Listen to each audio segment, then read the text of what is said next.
వెళ్ళాడు గోశాలకి. అమ్మా, మన ఇంటికి ఈరోజు అతిథులు రాబోతున్నారు తల్లి, మరి ఏం చేద్దామంటావు? అతిథి పిలవడం ఒక ఎత్తు, వచ్చినటువంటి అతిథి సంతృప్తిగా వెళ్ళడం ఒక ఎత్తు. సగం కడుపుతో పంపించకూడదు. కాబట్టి తల్లి అంటే, స్వామి నేను చూసుకుంటానయ్యా, ఏమి ఇబ్బంది పడకు.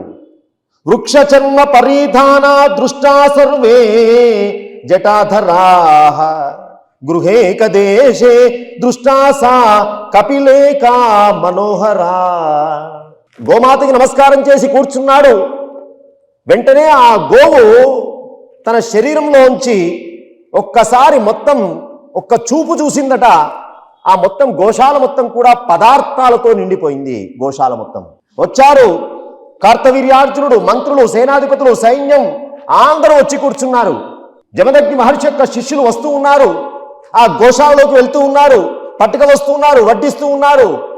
అయ్యా ఇంకా కావాలా, ఇంకా కావాలా, ఇంకా కావాలా.